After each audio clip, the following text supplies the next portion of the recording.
Good evening students. तो हम लोग ट्रांसपिरेशन चैप्टर पढ़ रहे थे, ठीक है। तो देखो, ट्रांसपिरेशन में हम लोग लास्ट क्लास में जो जो चीज़ कवर किए थे उनमें से ट्रांसपिरेशन प्रोसेस हम लोग पढ़े थे कि किसको ट्रांसपिरेशन प्रोसेस कहा जाता है, कैसे रेट ऑफ ट्रांसपिरेशन मेज़र किया जाता है, गैनॉन्ग्स जो पोटोमीटर है वो भी डिस्कस किए थे, ठीक है। अच्छा, आज हम लोग पढ़ेंगे दूसरा जो टॉपिक है, दूसरा पार्ट है चैप्टर का। देखो, आज हम लोग स्टार्ट करेंगे adaptation in plants to reduce excessive transmission. अपना बुक ओपन करो, पेज नंबर तुम लोग का 51 नहीं 61, ठीक है। तो देखो, एडेप्टेशन क्या है, adaptation in plants to reduce excessive transpiration,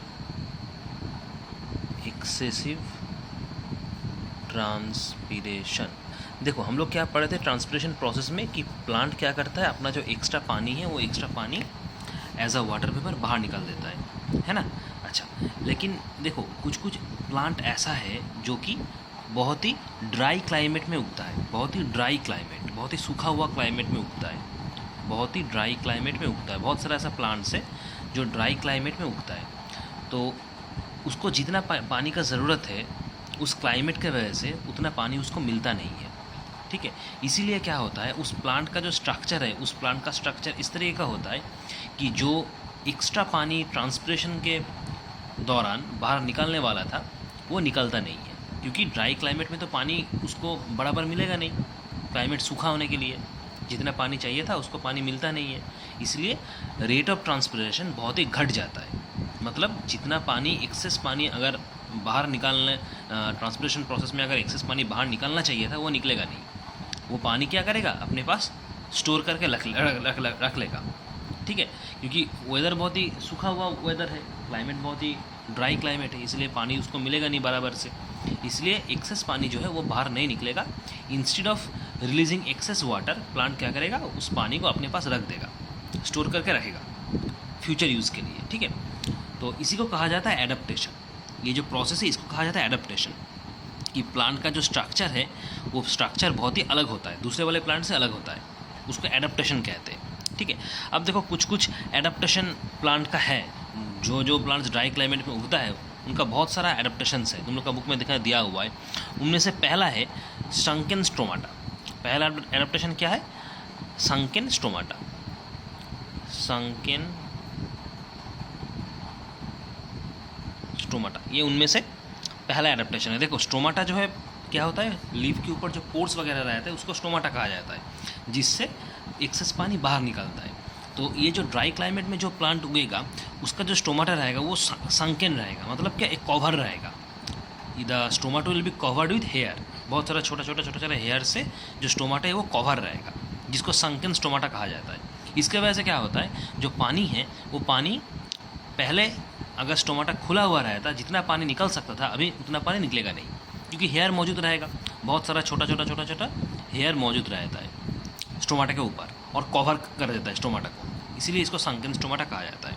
तो यह पहला एडेप्टेशन, मतलब जो ड्राई क्लाइमेट में जो प्लांट उगेगा उसका स्टोमाटा इस तरह का होगा ताकि एक्स्ट्रा पानी बाहर ना निकले, ठीक है।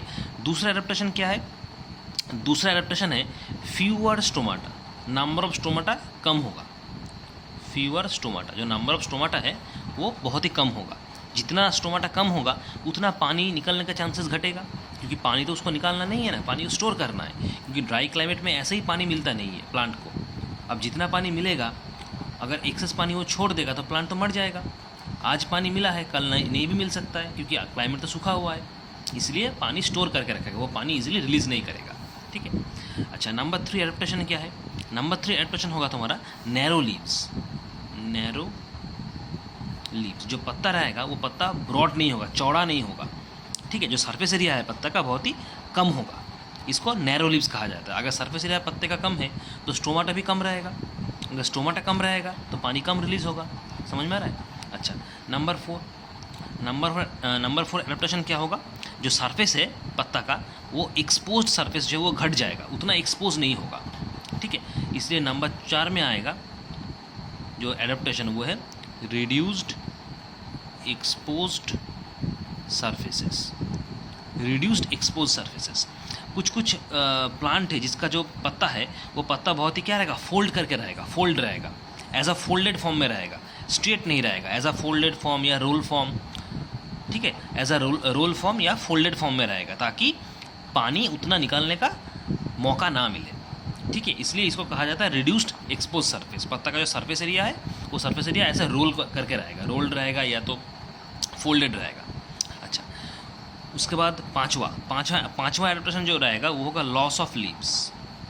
लॉस ऑफ लीव्स, जो लीव्स है वो लीव्स क्या या तो कम रहेगा या तो खुद ब खुद गिर जाएगा, सूखा होकर गिर जाएगा, ताकि जो पानी निकलेगा वो पानी कम निकले।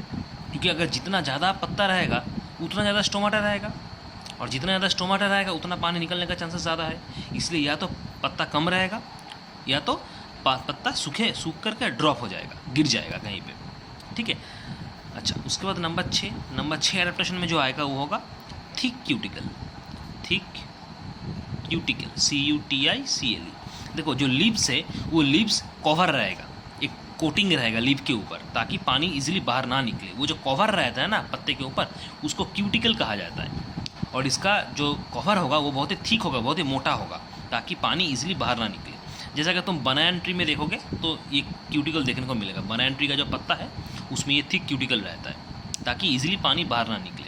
तो ये हो गया तुम्हारा ड्राई क्लाइमेट में जो प्लांट उगता है उसका एडेप्टेशन। इस तरीके से ये एडेप्टेशन है ताकि पानी जो है पानी कम निकले, ज़्यादा पानी ना निकले, नहीं तो प्लांट तो मर जाएगा। समझ में आ रहा है? तो एडेप्टेशन पढ़ना होगा। अच्छा, ये हो गया हम लोगों का एडेप्टेशन कैसा होता है प्लांट का, ताकि एक्सेस जो पानी है वो पानी बाहर ना निकले। अब हम लोग पढ़ेंगे ट्रांसपीरेशन का सिग्निफिकेंस क्या है। देखो ये सिग्निफिकेंस मतलब क्या, इंपॉर्टेंस, ठीक है। ट्रांसपीरेशन का तीनों इंपॉर्टेंस है जो हम लोग पहले वीडियो में थोड़ा सा बताए थे, यहाँ पे हम लोग डिटेल्स में बताएंगे। सेम चीज़ है। पहला इंपॉर्टेंस या सिग्निफिकेंस क्या होगा, कूलिंग, ठंडा होना। ट्रांसपीरेशन होता है क्योंकि अगर ट्रांसपीरेशन होगा तो प्लांट बहुत ही ठंडा रहेगा। नंबर 2 सक्शन फोर्स क्रिएट होता है, creating suction force, creating suction force, ठीक है।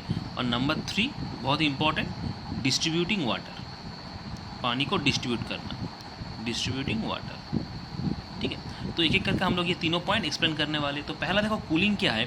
कूलिंग मतलब क्या, अगर ट्रांसपीरेशन कैसे होता है, एज अ वाटर, पानी क्या होगा, प्लांट का जो पत्ता है या और भी एरियल पार्ट है, पानी क्या होगा, वाटर वेपर फॉर्म में रिलीज़ हो जाएगा, ठीक है। तो पानी अगर वाटर वेपर फॉर्म में रिलीज़ हो जाता है तो प्लांट का एज अ होल जो बॉडी टेम्परेचर है वो बॉडी टेम्परेचर घट जाएगा। इसीलिए बहुत ही कड़े धूप में प्लांट क्या रहेगा, बहुत ही ठंडा रहेगा, क्योंकि ट्रांसपीरेशन हो रहा है, पानी बाहर निकल रहा है, ठीक है। तो बहुत ही कूलिंग इफेक्ट प्लांट को मिलेगा, ताकि बहुत ही कड़ी धूप में भी प्लांट क्या रहेगा, उतना गर्म नहीं रहेगा, ठंडा ही रहेगा। तो ये पहला सिग्निफिकेंस है, पहला इंपॉर्टेंस है ट्रांसपीरेशन का। दूसरा इंपॉर्टेंस क्या है, क्रिएटिंग सक्शन फोर्स। देखो सक्शन फोर्स क्रिएट होता है अगर प्लांट क्या होगा, रूट के मदद से पानी को एब्जॉर्ब करेगा मिट्टी के नीचे से। तो ये पानी जब एब्जॉर्ब होता है तो स्टेम में एक सक्शन फोर्स क्रिएट होता है। इस सक्शन फोर्स के दौरान पानी और अच्छी तरीके से एब्जॉर्ब होता है, क्योंकि सक्शन फोर्स मदद करता है रूट को कि ताकि और अच्छी तरीके से रूट अपना जो काम है, जो वाटर खींचना है, वाटर के साथ साथ जो भी मिनरल्स वगैरह खींचना है वो अच्छी तरीके से कर पाए। यही इसका मेन काम है। देखो तुम लोग का बुक में लिखा हुआ है, transpiration helps in the ascent of sap by producing a suction force acting from the top of a plant. Evaporation from the leaves concentrates cell sap and increases the osmotic pressure. Evaporation मतलब यहाँ पे transpiration है, क्योंकि transpiration और evaporation लगभग same है। हम ऐसा नहीं बोल रहे कि ट्रांसपिरेशन और इवेपोरेशन दोनों ही सेम है, ऐसा नहीं है, थोड़ा सा डिफरेंस है लेकिन लगभग सेम है। तो ट्रांसपिरेशन से क्या होता है, ट्रांसपिरेशन क्या होता है, लीव से पानी बाहर निकल जाता है, ठीक है। और बाहर निकल जाएगा जब, तो ऑस्मोटिक प्रेशर बढ़ जाएगा। ऑस्मोटिक प्रेशर तो पढ़े हो, ठीक है, लोअर क्लास में ऑस्मोटिक प्रेशर डिफ्यूजन पढ़े हो। तो ये जो रूट पानी खींच रहा है, लोअर लेवल से पानी खींच रहा है, खींच के अपर लेवल तक भेज रहा है। ये जो लोअर लेवल से खींच के अपर लेवल तक पहुंचा जा रहा है, इस दौरान स्टेम में एक फोर्स जनरेट होता है जिसको सक्शन फोर्स कहा जाता है। इस सक्शन फोर्स की वजह से ये पानी खींचना और भी ईजी हो जाता है, ताकि ट्रांसपिरेशन और अच्छी तरीके से हो पाए। क्योंकि जितना पानी रूट खींचेगा उतना जल्दी ट्रांसपिरेशन होगा, क्योंकि अगर प्लांट को पानी ही कम मिलेगा तो ट्रांसपिरेशन उतना बढ़िया से नहीं होगा, और अगर ट्रांसपिरेशन उतना बढ़िया से नहीं होगा तो प्लांट क्या आएगा, ठंडा नहीं रहेगा। समझ में आ रहा है? इसलिए सक्शन फोर्स क्या करता है, इनडायरेक्टली हेल्प करता है ताकि प्लांट और बढ़िया से वाटर खींच सके। और अगर प्लांट वाटर सफिशिएंट ड्रॉ कर लेगा तो वाटर तो as a raw material use होता है खाना पकाने के लिए। प्लांट का जो फोटोसिंथेसिस प्रोसेस में प्लांट जो खाना प्रोड्यूस करता है खुद ब खुद, उनमें से पानी एक रॉ मटेरियल है, तो पानी तो चाहिए। इसलिए इनडायरेक्टली सक्शन फोर्स क्या मदद करता है, पानी खींचने के लिए। समझ में आ रहा है? तो ये दूसरा सिग्निफिकेंस हो गया ट्रांसपिरेशन का। तीसरा तुम्हारा है डिस्ट्रीब्यूशन ऑफ वाटर, पानी को ठीक तरीके से डिस्ट्रीब्यूट करना, वाटर और mineral salt, water and mineral salt, ठीक से पानी और मिनरल सॉल्ट को डिस्ट्रीब्यूट करना। देखो मिनरल सॉल्ट जो है वो पानी के साथ मिक्सअप रहता है मिट्टी के नीचे। प्लांट जब रूट के मदद से पानी एब्जॉर्ब करता है तो उसी के साथ साथ मिनरल भी एब्जॉर्ब हो जाता है, ठीक है।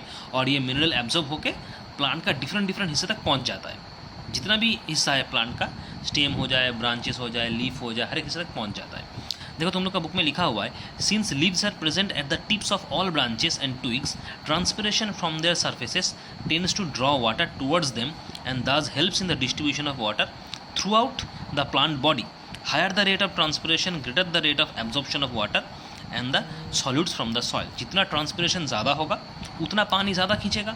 ठीक से सोचो, ट्रांसपिरेशन अगर ज़्यादा हो रहा है मतलब क्या, पानी जल्दी जल्दी प्लांट से बाहर निकल रहा है, तो प्लांट अगर पानी जल्दी जल्दी छोड़ेगा तो प्लांट तो उतना जल्दी एब्जॉर्ब भी करेगा, क्योंकि प्लांट को तो वाटर चाहिए। समझ में आ रहा है? तो जितना जल्दी ट्रांसपिरेशन होगा उतना जल्दी रेट से पानी को खींचा जाएगा, और पानी जितना जल्दी खींचा जाएगा उतना जल्दी क्या होगा, खाना प्रिपेयर करना इजी होगा प्लांट के लिए। समझ में आ रहा है? और ये तो एक हो गया तुम्हारा इंपॉर्टेंस ट्रांसपिरेशन का। दूसरा है डिस्ट्रीब्यूट करना, पानी को डिस्ट्रीब्यूट करना, क्योंकि पानी अगर रूट के मदद से पानी खींचा चला आ रहा है तो वही पानी क्या होगा, विथ मिनरल सॉल्ट डिस्ट्रीब्यूट हो जाएगा।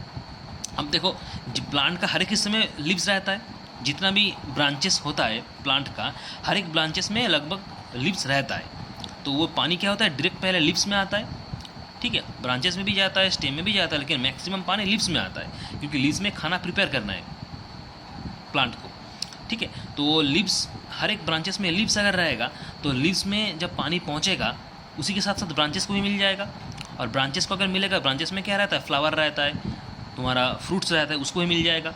मतलब क्या, ट्रांसपिरेशन इनडायरेक्टली हेल्प कर रहा है पानी को डिस्ट्रीब्यूट करने में, ताकि पानी पूरा प्लांट में अच्छी तरीके से डिस्ट्रीब्यूट हो पाए, ठीक है। ये तीसरा इंपॉर्टेंस है। तो ये तीनों इंपॉर्टेंस पढ़ोगे। कूलिंग, पहला कूलिंग था, दूसरा क्रिएटिंग सक्शन फोर्स, और तीसरा पानी और मिनरल सॉल्ट को अच्छी तरीके से डिस्ट्रीब्यूट करना, ठीक है। तो ये हो गया तुम्हारा इंपॉर्टेंस या सिग्निफिकेंस ऑफ ट्रांसपिरेशन। अच्छा, तुम लोग का सिलेबस में ये जो टॉपिक दिया है ना, ट्रांसपिरेशन इफेक्ट्स क्लाइमेट, ये तुम लोग का सिलेबस में नहीं है, इसलिए इसको हम स्किप कर रहे हैं, ठीक है। दो टॉपिक सिलेबस में नहीं है, एक है ट्रांसपिरेशन इफेक्ट्स क्लाइमेट और दूसरा है इवापोरेशन और ट्रांसपिरेशन का डिफरेंस, ठीक है। ये हम दोनों स्किप करके जा रहे हैं, ये दो तुम लोग का सिलेबस में नहीं है। अच्छा, हम लोग आते हैं लास्ट टॉपिक में। लास्ट टॉपिक जो है तुम लोगों का वो है गटेशन एंड ब्लीडिंग। देखो क्या लिखा हुआ है, सम प्लांट्स में लूज वाटर और other fluids along with dissolve substances directly in liquid form and not as water vapour. कुछ प्लांट हैं जो कि पानी और अदर जो मिनरल्स है वो डायरेक्टली लिक्विड फॉर्म में ही निकल देता है बाहर, ठीक है। हम लोग क्या पढ़े, ये ट्रांसपिरेशन प्रोसेस में जो एक्सेस पानी है वो एक्सेस पानी बाहर निकल जाता है as a water vapour form में निकलता है। लेकिन कुछ प्लांट है जो एक्सेस पानी और मिनरल सॉल्ट जो बाहर निकाल देता है वो as a water vapour form में ना निकल के एज अ लिक्विड फॉर्म में बाहर निकल देता है। Instead of releasing the excess water in water vapour form, some plants lose water as a liquid form, ठीक है। उसी को कहा जाता है एक्सुडेशन। ये जो प्रोसेस है इसको कहा जाता है एक्सुडेशन, ठीक है। मतलब जो प्लांट्स एक्सेस पानी लिक्विड फॉर्म में बाहर निकालेगा, वाटर वेपर फॉर्म में ना निकल के as a liquid vapour form में डायरेक्टली बाहर निकालेगा, उसी प्रोसेस को कहा जाता है एक्सुडेशन, ठीक है। और जो फ्लूइड बाहर निकलता है, जो वाटर बाहर निकलता है, उसको कहा जाता है क्या, एक्सुडेट। उसको कहा जाता है एक्सुडेट। जो वाटर निकल रहा है बाहर और जो फ्लूइड बाहर निकल रहा है उसको कहा जाता है एक्सुडेट, ठीक है। अब ये जो एक्सुडेशन है ये दो स्टेप में होता है, दो प्रोसेस में होता है। उसी का पहला स्टेप है गटेशन और दूसरा वाला है ब्लीडिंग। ये हम लोग आज पढ़ेंगे, गटेशन एंड ब्लीडिंग। देखो पहला आता है गटेशन में। क्या है देखो, देखो गटेशन क्या है, गटेशन मतलब क्या, कुछ कुछ प्लांट है जिसका जो लीव्स है ना, वो लीव्स पानी बाहर निकालता है as a droplet form, directly water vapour form में पानी बाहर ना निकाल के एज अ ड्रॉपलेट फॉर्म में बाहर निकालता है। हम लोग क्या पढ़े थे कि यहाँ पे एक्सुडेशन प्रोसेस क्या पढ़े थे कि कुछ कुछ प्लांट है जो पानी as a water vapour form में बाहर ना निकाल के लिक्विड फॉर्म में बाहर निकालेगा, तो उसी का एक फॉर्म है ड्रॉपलेट फॉर्म। ठीक है, तो उसको क्या कहते हैं हम लोग, एक्सुडेशन प्रोसेस कहते हैं। उसी का दो पार्ट था, गटेशन और ब्लीडिंग। तो गटेशन में क्या होता है, कुछ कुछ प्लांट है जिसका लीव्स क्या होता है, वाटर को रिलीज करता है ऐसा ड्रॉपलेट फॉर्म में। मतलब सुबह जब तुम उठोगे देखोगे कुछ कुछ प्लांट जो सूखा है, एक्चुअली बारिश भी नहीं हुआ है, लेकिन मॉर्निंग में जब तुम उठोगे तुम देखोगे उसका जो पत्ता है ना, पत्ता में छोटा छोटा ड्रॉपलेट देखने को मिलेगा। मतलब क्या, ट्रांसपिरेशन प्रोसेस में पानी ऐसा ड्रॉपलेट फॉर्म बाहर निकल रहा है। ठीक है, इसी को गटेशन कहा जाता है। समझ में आ रहा है? देखो बुक में लिखा हुआ है, the leaves of certain plant exhibit droplets of water along their margins in the morning. This particularly happens in plants growing in warm and humid condition. Particularly कहाँ दिखने को मिलेगा, जो प्लांट बहुत ही गर्म जगह में, मतलब क्लाइमेट अगर बहुत ही गर्म रहता है, वार्म रहता है और बहुत ही ह्यूमिड रहता है, वार्म एंड ह्यूमिड अगर क्लाइमेट है तो उस टाइप का जो एरिया है, जो जगह है, उसी में यह प्लांट मेनली उगता है और दिखता है। सुबह उठे तुम नोटिस करोगे कि प्लांट में बहुत सारा छोटा छोटा ड्रॉपलेट लगा हुआ है। तो वो बेसिकली क्या हो रहा है, ट्रांसपिरेशन हो रहा है। ठीक है, डायरेक्टली वाटर वेपर फॉर्म में बाहर ना निकाल के ऐसा ड्रॉपलेट फॉर्म में बाहर निकल रहा है। ठीक है, अच्छा उसके बाद देखो क्या लिखा है, a humid environment hampers transpiration while the roots continue to absorb water from the soil. देखो हम लोग पिछले वाले वीडियो में पढ़े थे कि कौन सा ऐसा फैक्टर है जो ट्रांसपिरेशन का जो रेट है उसको इफेक्ट करता है। उनमें से एक फैक्टर क्या, ह्यूमिड कंडीशन था, क्योंकि अगर वेदर ह्यूमिड है तो ट्रांसपिरेशन बहुत स्लो होगा। ह्यूमिड मतलब क्या, एटमोसफियर में वाटर वेपर प्रेजेंट है, इसको ह्यूमिड कंडीशन कहा जाता है। तो एटमॉस्फेयर में अगर वाटर वेपर प्रेजेंट है तो और एटमॉस्फेयर में वाटर निकलेगा क्यों, ट्रांसपिरेशन प्रोसेस से, ऑलरेडी तो प्रेजेंट है ना, इसलिए वेदर अगर ह्यूमिड है तो ट्रांसपिरेशन स्लो हो जाता है, लेकिन पानी क्या होगा, एब्जॉर्ब होता रहेगा रूट की मदद से। ठीक है, अच्छा this builds up a big hydrostatic pressure with in the plant and forces out the excess water directly from the tips of the veins in the leaf. तो इसके वजह से क्या होता है, सोचो ठीक से कि ह्यूमिड कंडीशन है, ह्यूमिड कंडीशन में तो ट्रांसपिरेशन स्लो होगा, इतना ट्रांसपिरेशन ज़्यादा नहीं होगा, तो जो एक्सेस पानी है वो प्लांट के अंदर ही रहेगा। लेकिन रूट क्या करेगा, रूट तो अपना काम करेगा, रूट तो अपना काम रुका हुआ नहीं रहेगा ना, कि एक ट्रांसपिरेशन हो नहीं रहा है तो अपना हम काम नहीं करेंगे, ऐसा तो नहीं होता है ना। ट्रांसपिरेशन बंद रहेगा, स्लो होगा, पानी इतना निकलेगा नहीं, क्योंकि वेदर ह्यूमिड है, एटमॉस्फेयर ह्यूमिड है, लेकिन रूट तो अपना काम कंटिन्यू करता रहेगा, पानी खींचा चला जाएगा।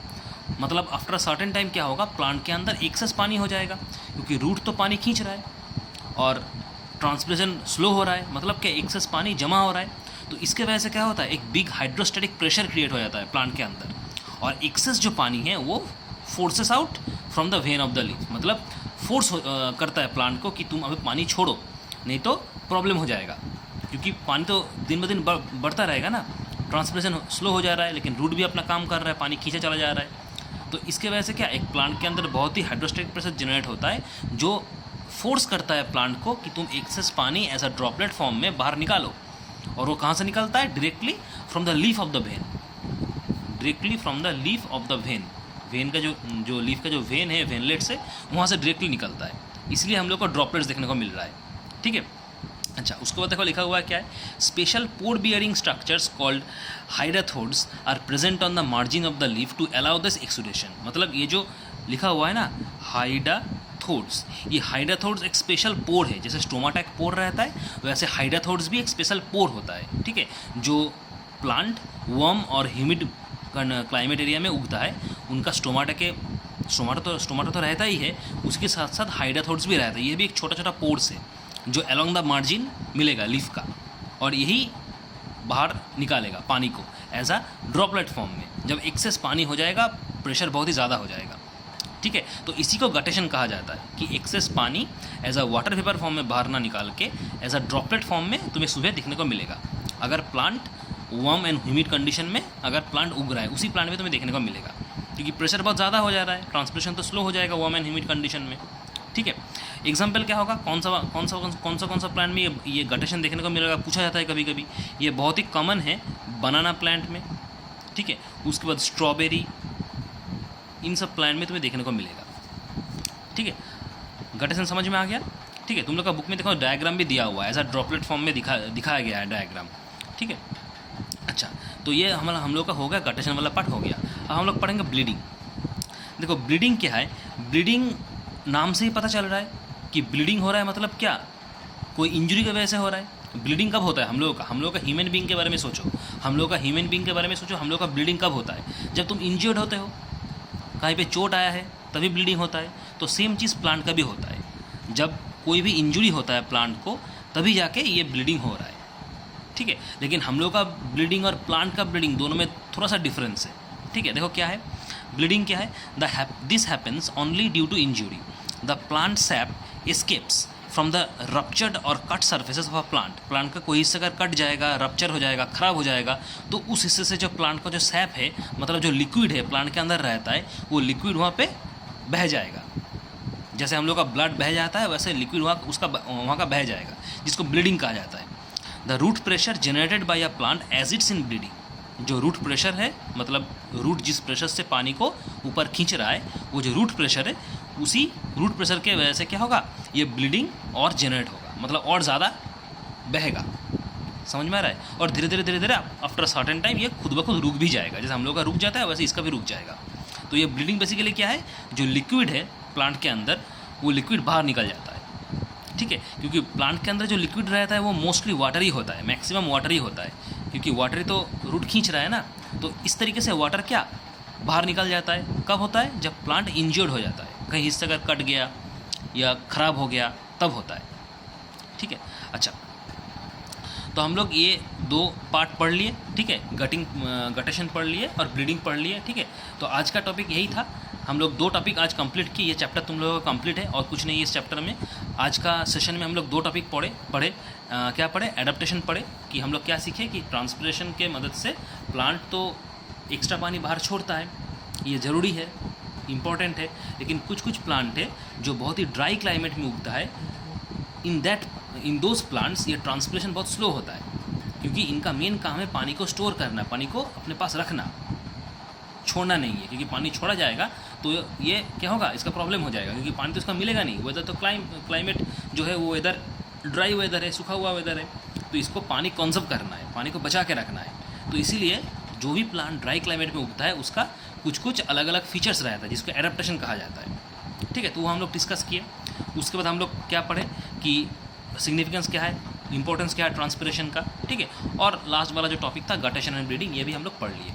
ठीक है, तो गटेशन और ब्लीडिंग एक तरीके का ट्रांसपिरेशन ही है, अलग चीज़ नहीं है। लेकिन यहाँ पे होता क्या है कि एज अ वाटर वेपर पानी निकलता नहीं है, एज अ लिक्विड फॉर्म में डायरेक्टली निकलता है बाहर। बस यही डिफरेंस है और कुछ डिफरेंस नहीं है। ठीक है, तो ये चैप्टर तुम लोगों का कंप्लीट हो गया।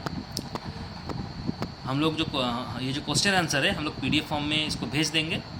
हर एक क्वेश्चन आंसर डिस्कस किया रहेगा, तो वो एक बार देख लेना और एक बार चैप्टर को बुक से अच्छी तरीके से पढ़ोगे तो ये चैप्टर पूरा समझ में आएगा। ठीक है, चलो, थैंक यू।